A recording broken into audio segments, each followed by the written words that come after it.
Hello guys, welcome back to my channel Kapil Tomar math. और स्वागत है आपका एक और नई क्लास में। आज नंबर सिस्टम का जो ये पार्ट 2 है वो कंप्लीट हो जाएगा। जैसा कि हमारी ये सीरीज चल रही है नंबर सिस्टम के बाद हम आपको फॉर्मूले रिवाइज कराएंगे, वो भी ब्रह्मास्त्र से। तो चलिए शुरुआत करते हैं आज की वीडियो की। देखिए नंबर 2 का आज ये डे 2 है हमारा और इसमें नंबर लिखे हुए हैं। यहाँ पर क्या है, नेचुरल नंबर। मैंने पिछली वाली वीडियो आपने अगर नहीं देखी है तो उसमें मैंने चार्ट्स आपको सारे पढ़ा दिए हैं, उसके चार्ट के अकॉर्डिंग सारे नंबर बता दिए हैं। आज केवल हम डेफिनेशन और नंबर के बारे में, इन 12 नंबर के बारे में जानेंगे। तो चलिए उससे एक्स्ट्रा फैक्ट भी बताऊंगा मैं बाकी। आप चलिए देखते शुरू करते हैं। तो सबसे पहले बात कर लेते हैं नेचुरल नंबर, प्राकृतिक संख्या। जो नंबर काउंटिंग के होते हैं वे नंबर नेचुरल नंबर कहलाते हैं। कैसे? Where the counting is begin. Counting कहां से शुरू करते हैं हम? 1 से। तो जहां से भी वस्तु को गिनना शुरू करते हैं वो नंबर क्या होते हैं?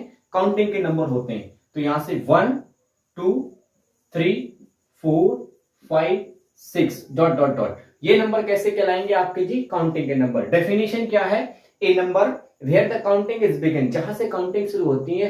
अ number is use in for the counting, जो नंबर काउंटिंग के लिए यूज होते हैं वो नंबर क्या कहलाते हैं? नेचुरल नंबर या प्राकृतिक संख्या इन्हें हिंदी में कहते हैं। चलिए अब की आगे बात करते हैं होल नंबर की। होल नंबर को हम पूर्ण संख्या कहते हैं और पूर्ण संख्या का मतलब होता है यदि if we include zero in natural number that number is called a whole number. अगर हम जीरो को प्राकृतिक संख्याओं में मिला दें, अब आपको क्लियर हो जाएगा कि जीरो कहां पर आता है। यदि हम जीरो को प्राकृतिक संख्या में मिला दें तो वो नंबर क्या बन जाते हैं? आपके होल नंबर बन जाते हैं। आगे देखिए इवन नंबर, जिन्हें हम सम संख्या कहते हैं। अब जो प्राकृतिक संख्याएं होती हैं उन्हीं में जो 2 का टेबल है, ऐसे समझ लीजिए 2 का टेबल आपका इवन नंबर है। सबसे बेस्ट तरीका याद रखने के लिए बेटा आप 2 का टेबल याद रखिए। तो 2 1 जा 2, 2 2 जा 4, 2 4 जा 6, आपको याद ही होगा।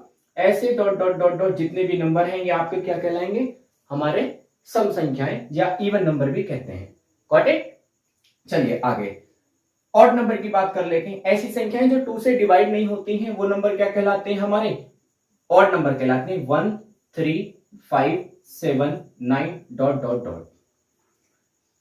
आ रहा है समझ में? आगे चलिए अब बात कर लेते हैं प्राइम। ये बहुत इंपॉर्टेंट नंबर है, इस पे मार्क कर लीजिए। प्राइम नंबर से हमेशा क्वेश्चन आता है और इसके बारे में मैं स्पेसिफिक क्वालिटी भी बताऊंगा। ये एक ऐसे नंबर होते हैं, इनके बारे में पहले सुनिए। प्राइम नंबर वो नंबर होते हैं जो स्वयं के अलावा किसी और से नहीं कटते हैं। A number is divisible by a number is divisible by itself is called a prime number. एक ऐसी संख्या जो स्वयं से डिवाइड होती है और किसी से नहीं कटते वो नंबर क्या कहलाते हैं? आपके प्राइम नंबर कहलाते हैं। तो ये स्टार्ट कहां से होते हैं जी? 2 3 5 7 11 13 17 19 23 डॉट डॉट डॉट।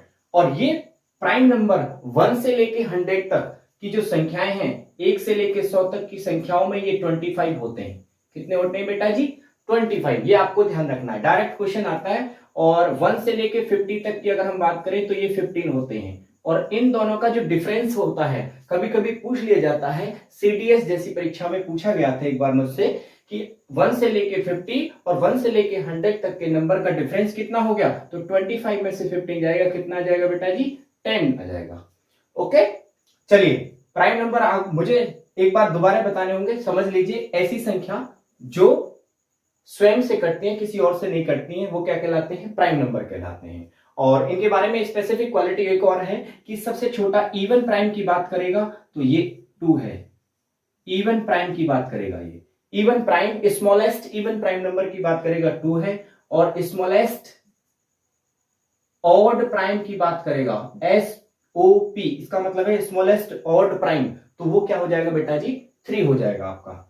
मैं समझता हूं, समझ पा रहे होंगे। आगे चलिए कोप्राइम। कोप्राइम कौन से नंबर होते हैं? ऐसे नंबर, कोप्राइम से मतलब है आपका कि ऐसे नंबर जो आपके सहभाज्य जोड़े के साथ में आते हैं, जैसे 2 और 3 पेयर में जो आए, 4 और 5, वो नंबर ऐसे होंगे कि इन दोनों का HCF क्या होगा? 1।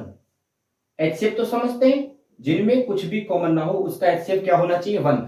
ऐसी दो संख्याएं जिनका HCF 1 हो वो नंबर क्या कहलाते हैं? आपके कोप्राइम नंबर कहलाते हैं।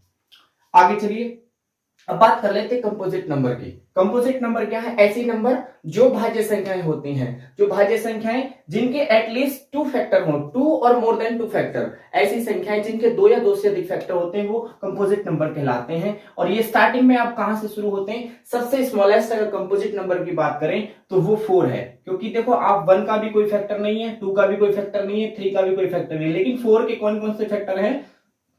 2 और 4 बन सकता है, और ये इसके 4 के फैक्टर बन जाएंगे। तो यहां पे अगर हम 4 की बात करें तो यहाँ पे 1 और इसका 2 और 2 और एक फैक्टर बन जाएगा खुद 4। तो इसके 2 से अधिक फैक्टर हैं। ऐसी संख्याएं भाज्य संख्याएं कहलाती हैं जिनके 2 या 2 से अधिक फैक्टर होते हैं। और स्मॉलेस्ट 4 हो गया, 6 हो गया, 9 हो गया, 10 हो गया, ये सब क्या है? हमारे कंपोजिट नंबर हैं। Got it? आगे चलिए इंटीजर की बात कर लेते हैं। देखिए इन सब नंबर की हमने बात कर ली। इंटीजर आप सब जानते हैं, ऐसी संख्याएं जिनमें 0 प्लस माइनस सब आ जाए, जो नंबर लाइन पे दर्शाई जाती हैं, जैसे 0 plus minus 1 plus minus 2 plus minus 3 plus minus 4 dot dot dot, ये सारे नंबर आगे तक चलते रहेंगे और ये क्या कहलाते हैं आपके बेटा जी?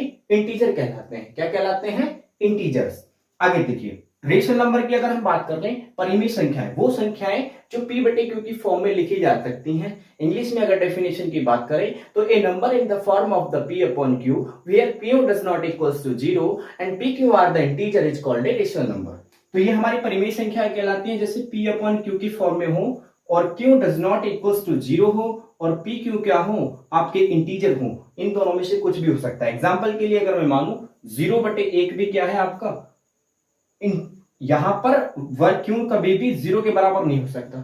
जैसे ये भी क्या है? इंटीजर है। अगर मैंने लिखा 2 अपॉन 0 तो ये कोई इंटीजर नहीं है, क्योंकि क्यों कभी भी 0 के बराबर नहीं हो सकता, क्योंकि हम जानते हैं कि 1 अपॉन 0 हो या 2 अपॉन 0 हो, इसकी वैल्यू क्या होती है? इनफाइनाइट होती है। क्या होती है? इनफाइनाइट होती है। इसे अपरिभाषित बोलते हैं। ठीक है, तो 4 अपॉन 5 ये भी क्या है? इंटीजर है, सॉरी रेशनल नंबर है। अगर मैं लिखूं 6 अपॉन 7 ये भी क्या है? अपने आप में रेशनल नंबर है। फ्रैक्शन फॉर्म जितनी भी होती है वो रेशनल नंबर है। आगे चलिए इरेशनल की बात कर लेते हैं। ऐसी संख्याएं जिन्हें परिभाषित नहीं किया जा सकता, जैसे √2 हो गया, रूट पाई के अंदर हो गया, √-3 हो गया, ये सब क्या कहलाती हैं? आपकी रूट वाली जितनी भी संख्याएं आती हैं और पाई के साथ आती हैं वो इरेशनल नंबर में होती हैं। आगे हम बात कर लेते हैं सक्सीजर और अनुवर्ती संख्या। सक्सीजर आप सब जानते हैं, अगर +1 कर दें तो सक्सीजर बन जाता है, और प्रीडिसर की बात करें तो -1। हिंदी में कहते हैं अनुवर्ती संख्या, पूर्ववर्ती संख्या। जैसे मैंने बोला 4 का अनुवर्ती संख्या या सक्सीजर बताइए, तो 4 + 1 कर देंगे, क्या आ जाएगा बेटा जी? 5। क्या आ जाएगा? 5। और प्रीसीडर की बात करें तो हम क्या बोलेंगे? अगर मैंने पूछा 0 का प्रीडिसर क्या होगा तो 0 - 1 करेंगे, दैट इज -1। Got it? तो आपको मैं नोट कर लेंगे ये वाली बात। नंबर के बारे में ये नॉलेज कंप्लीट हो गई है, उसके बारे में हमारा एक वीडियो आएगा और आपके बारे में बता देंगे कि कैसे नंबर को और अच्छी तरीके से समझ सकते हैं। तो इस चार्ट को नोट कर लीजिए। सारे नंबर इन्हीं के पूछे जाते हैं जहां पर भी एग्जाम में आते हैं। आई होप, आशा करता हूं कि आपको ये वीडियो पसंद आया होगा। तो चैनल को लाइक, शेयर और सब्सक्राइब करना ना भूलें। Thank you for watching this video.